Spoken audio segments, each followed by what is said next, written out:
SN4, point de mire, la fonction partie entière. Comme on sait déjà, la fonction partie entière, c'est une fonction escalier, mais qui est régulière. La fonction escalier, elle, ça peut représenter toutes sortes de situations où les marches et les contre-marches ne sont pas toutes égales. Alors qu'ici, marche et contre-marche sont toujours de la même longueur. Alors, on va voir ce que ça représente, les paramètres A, B, H et K. Donc, pour être capable de tracer beaucoup plus rapidement un graphique de fonction partie entière, on va s'arranger pour savoir à quoi correspondent chacun des paramètres qu'il y a là. C'est sûr que au départ, il est important de comprendre c'est quoi le lien entre la table de valeurs et les paramètres de cette fonction-là. Alors, on va se tracer un petit graphique et pour commencer, quoi de mieux que commencer avec le point 0? Pourquoi 0? Parce que à chaque fois que je demande à un élève de choisir une valeur pour la variable indépendante, il me dit 0. Bon, on commence avec 0. OK, commençons avec 0. Alors, je remplace ici 0 moins 2, moins 2. Moins 2 fois moins 2, 4. 4 fois 6, 24. 24 moins 16, 8. Alors ici, on a un point plein. Donc à chaque fois qu'on obtient un résultat précis, c'est jamais un point vide, évidemment, c'est une valeur que la fonction peut prendre. Donc, c'est un point plein. Un point vide, en fait, ça veut dire c'est l'absence de point. Donc, ça veut dire qu'on ne peut pas prendre cette valeur-là. Alors ici, je ne voudrais pas aller trop vite. Par exemple, dire, ah, ben tiens, je vais commencer à 2. 0, tiens, ah ben oui, parce que tout le monde commence 0, 1. Bon, ben allons-y à 1, voir qu'est-ce qui se passe. Bon, 1. 1 moins 2, ça fait moins 1. Moins 1 fois moins 2, ça fait 2. 2 fois 6, 12. 12 moins 16, moins 4. Donc, quand je suis à 1, je suis à moins 4. J'ai donc un point plein ici. Ça a descendu pas mal. OK, allons à 2 maintenant. Oups, j'ai oublié de marquer mes valeurs ici. 0,8. 1 moins 4. Et là, on va aller à 2, tiens. Ah, bon, OK. Parce que, comme je vous dis, vous êtes souvent habitués, vous autres, en tant qu'élèves, de dire 0, 1, 2. C'est les valeurs, et c'est pas toujours ça qu'il faut faire. Alors, on prend le point 2. 2 moins 2, 0. Donc, tout ça vaut 0. On est rendu à moins 16. Wow! On a pris une méchante débarque. Ce qu'il faudrait, c'est au moins avoir 2 points qui vont me permettre de créer une marche pour avoir une idée où est-ce qu'elles sont mes marches. Parce que ça, c'est pas une droite là qu'on va obtenir. On va obtenir des paliers, donc des marches. Alors, on va aller voir à 0,1, tiens. Qu'est-ce qui se passe à 0,1? Donc 0,1, est-ce qu'il va rester à 8 ou il va descendre plus bas? C'est ce que j'aimerais savoir. Bon, ben allons-y. On a donc 0,1 moins 1,2, moins 2. 0,1 moins 2, ça fait moins 1,9. Moins 1,9 fois moins 2, ça donne 3,8. 3,8, qu'est-ce qui se passe? Partie entière, je descends jusqu'à 3. Je prends la partie entière de 3, de 3,8, qui est 3. 3 fois 6, 18. 18 moins 16, 2. Alors moi, mon point est ici. Tout près, tout près. OK. Bon. Prenons 0,3 pour voir si c'est la même chose. Ici, on a dit que c'était 2. Donc 0,3. 0,3 moins 2, ça fait moins 1,7. Moins 1,7 fois moins 2, ça donne 3,4. Partie entière de 3,4, on redescend encore à 3. Fois 6, 18. Moins 16, 2. On est rendu, parce que ici, c'est 1, donc ça, c'est 0,5. 0,3, c'est à peu près au milieu ici. OK. On continue, tiens, on va y aller à 0,5. On a dit 2 ici. Donc 0,5 moins 2, moins 1,5. Moins 1,5 fois moins 2, 3.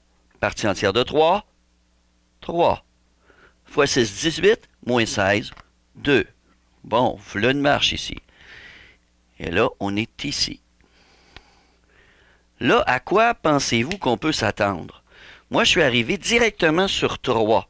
Donc, la partie entière de 3, là, elle a été atteinte à sa limite, là. Parce que c'était partie entière de 3, c'est 3. Tantôt, on avait 3,4, on avait avant ça 3,8. Mais là, la prochaine fois, là, si on augmente encore, qu'est-ce que vous pensez qu'il va se passer? Ben, on va aller voir à 0,6. 0,6 moins 2, ça fait moins 1,4. Moins 1,4 fois moins 2, 2,8. Oups! Partie entière de 2,8, je descends. Je suis rendu à 2. Fois 6, 12. 12 moins 16, moins 4. Hop! Je suis rendu ici. Alors, on peut déjà voir là, que ce qui m'a l'air d'être une marche, ici, on avait, tantôt, quand j'ai pris, je vais retourner à 0,8. Quand j'ai 0, 0 moins 2, ça fait moins 2. Moins 2 fois moins 2, 4. Ça veut dire que dès que je prends une valeur un petit peu plus grande, bien évidemment, je descends. Parce que la valeur ici ne sera plus 2 exactement, comme elle était à 0, mais elle va baisser un petit peu. C'est pour ça que ici, je pourrais dire, à cet endroit-là, ça c'est ma marche ici. Point plein ici, comme on a remarqué, à 0,5. Et ça change tout de suite après. Donc ici, ce qu'on va avoir, un point vide, parce que ce point-là, c'est le point tout juste à côté de 0,6 qui donne moins 4. Et à 1, on l'a vu ici, on était à moins 4. Si je continue, alors ici, je vais avoir un point vide également. Point plein ici. Regardez la longueur de ma marche, 1/2. La longueur de ma marche ici, 1/2. Bon, regardons quelle est la contre-marche, donc la distance entre les deux marches. On a 4 ici, on a 2 ici, donc 6. 6. Oups. Ici, on a 2, hein? 2. Et là, je parle seulement pour la longueur de la marche. 2, et ça mesure 1/2. Pas si vous voyez que c'est comme l'inverse l'un de l'autre. 2, c'est l'inverse de 1/2. Donc, le B, ça va nous permettre de trouver la longueur de la marche. Attention de ne pas dire que le B, c'est la longueur de la marche. La longueur de la marche, c'est 1 sur B. En fait, 1 sur la valeur absolue de 1 sur B.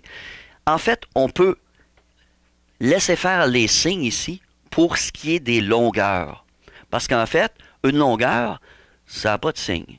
Si je parle de la distance entre le caméscope et moi, ou entre moi et le caméscope, c'est la même chose. Il n'y en a pas une qui est, par exemple, je suis à peu près à 2 mètres, ben, il n'y en a pas une qui est moins 2 mètres et l'autre 2 mètres. Ça se produira seulement quand on sera dans un vecteur, mais on ne parle pas de ça pour le moment. Donc, une distance, une longueur, ça n'a pas de signe. Donc, on dira que ça ici, c'est sans signe, et ça, si vous vous rappelez bien, c'est la fonction valeur absolue. Alors, je la marquerai ici, là, et on va en parler, fonction valeur absolue. Ben, la valeur absolue, je vais placer ça entre deux barres ici, donc deux lignes ici parallèles. Donc, la valeur absolue de moins 2, ça donne 2. Mais attention, la valeur absolue de 3, ça ne devient pas moins 3, ça devient 3. En fait, la valeur absolue, c'est seulement la valeur numérique qui correspond, dans ce cas-ci, à la longueur de la marche. Donc, on a dit, le A correspond à, c'est la contre-marche. Donc, la contre-marche, ou la distance entre deux marches. Ben oui, parce qu'en fait, il n'y a pas de contre-marche ici, hein, c'est vide entre les deux. Une contre-marche, ça serait, comme par exemple dans un escalier, une contre-marche, c'est si on monte trop vite, où est-ce qu'on s'enfarge? Ben, on s'enfarge parce que le pied nous percute la contre-marche. On ne peut pas aller plus loin, le pied ne peut pas aller plus loin. Ça, c'est une contre-marche. Donc, en fait, le A, c'est la distance entre les deux marches. Donc, on va indiquer ici, ça, c'est mon A. Le B maintenant. Ben, le B, comme on l'a vu ici, le B nous permet de trouver la longueur de la marche. de trouver la longueur de la marche. Donc, la longueur de la marche, longueur, égale valeur absolue de 1 sur B.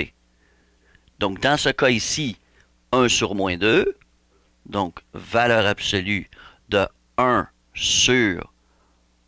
sur moins 2. Wow, je sais que là, je vais en perdre une coupe. Mais 1 divisé par moins 1/2 en valeur absolue me donne 2. Donc, pour faire plus simple, on inverse le 2 sur 1. Oups, là. Et c'est moi qui me suis trompé ici. Excusez-moi. Je l'ai fait déjà. Voilà. OK. Excusez-moi. Je pensais que c'était. Alors, 1 sur comme ça, ce qui me donne 1/2. Je l'avais fait 2 fois dans ma tête. J'ai fait 1/2 puis j'ai refait 2. Donc ici, attention, la longueur de la marche, comme on l'a vu sur le graphique d'ailleurs, c'est 1/2. Ensuite, on a une autre chose qui va être importante. Regardez bien. Là, actuellement, notre fonction, si je la dessine au complet, on va voir ceci. Point vide ici, point plein là.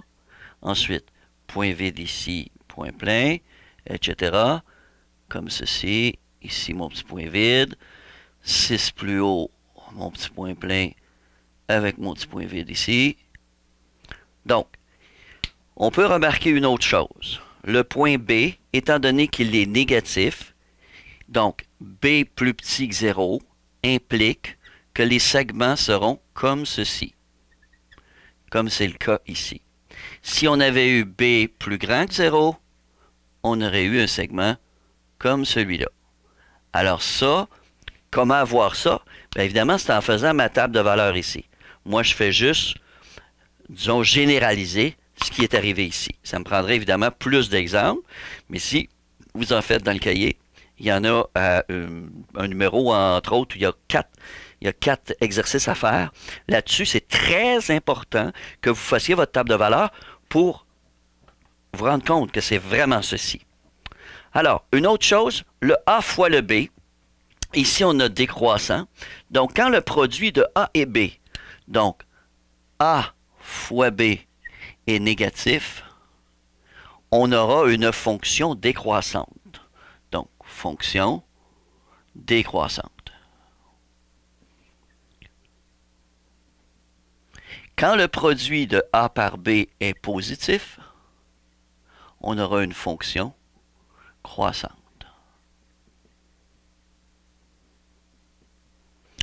HK maintenant. Alors, ici, on a le B. Le HK ici. Maintenant, HK, que vaut-il dans ce cas-là? Donc, ici, on a HK égale 2 moins 16. 2 moins 16. Ça veut dire que le sommet de cette fonction-là, hein, parce que vous allez voir quelque chose, bon, c'est celui-là ici. Donc, je vais me prendre un petit crayon pour attirer votre attention sur ça. Ce point-là. OK? Mais là, il faut se rendre compte d'une chose.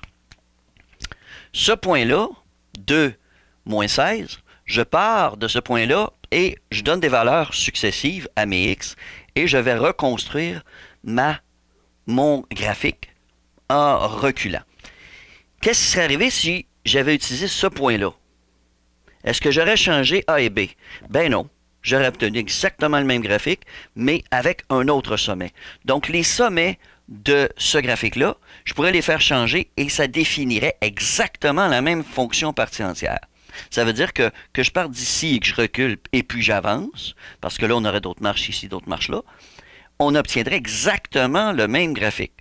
Donc, attention, dans les choix multiples particulièrement, il est bien important de se dire, oui, d'accord, c'est avec ce point-là, mais ça va être la même chose avec ce point-là. Donc, ici, on aurait eu la fonction, celle-là ici. Je vais juste la...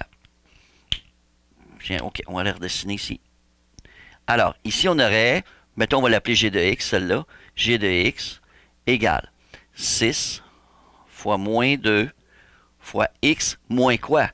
Ben ici, c'est x moins 1,5 moins 1,5. Et ensuite, que vaut le h? Le h vaut moins 10. Donc, moins 10. Et ça, cette fonction-là, elle a exactement le même graphique. Quand on la dessine, là, ça va graphiquement donner exactement la même chose. OK. Ensuite, il reste... ouais, il reste rien finalement. Il reste rien parce que là, on a vu HK qui pourrait changer. On a vu que quand B plus petit que 0, on a un point vide d'abord et le segment point plein ensuite. Ça veut dire que des fois, il va falloir tracer notre marche vers la gauche. Parce que souvent, on va retrouver un point ici, le point HK, mettons. Ben là, si jamais notre B est négatif, on va devoir tracer notre première marche vers la gauche, montrer point plein vers la gauche, ou bien descendre selon le A fois B, s'il est positif ou négatif. Quand vous allez faire un graphique, maintenant, vous avez juste à passer par faire une analyse de votre fonction à l'aide de ceci. Et quand vous allez faire cette analyse-là, vous allez dire, et je reviendrai dans une autre vidéo là-dessus, vous reviendrez, ben, vous aurez juste à dire, bon, HK c'est quoi? On va placer notre HK. Par exemple, dans ce cas-là, 2 moins 16. Une fois que j'ai fait ça, la longueur de ma marche, je l'ai calculée, était 1/2. Mais, comme B est plus petit que 0, mon segment va aller vers la gauche. Je dessine un segment de 1,5 vers la gauche. Pourquoi 1,5? Parce que je l'ai trouvé ici. 0,5. Donc 1/2. Donc mon segment, il y a 1/2. Ensuite, je fais quoi? Comme je sais que A fois B est négatif et que j'ai une fonction décroissante, ben elle va descendre comme ceci. Comme elle descend, ça veut dire que je dois monter, trouver mon point plein. À quelle distance? Ben, j'ai trouvé que A était égal à 6. Donc je monte de 6 et je retrace encore ma marche vers la gauche, une marche qui mesure 1/2. Alors c'est un petit aperçu de ce qu'il faut faire. Je vous le dis, ce qui est très important, c'est de toujours faire une analyse de la situation, une analyse de votre fonction avant de commencer à la dessiner. Faites-le pas par cœur. C'est quand on vous demande les calculs complets, là, dans ce cas-ci, c'est ça les calculs complets. C'est ça qu'on veut.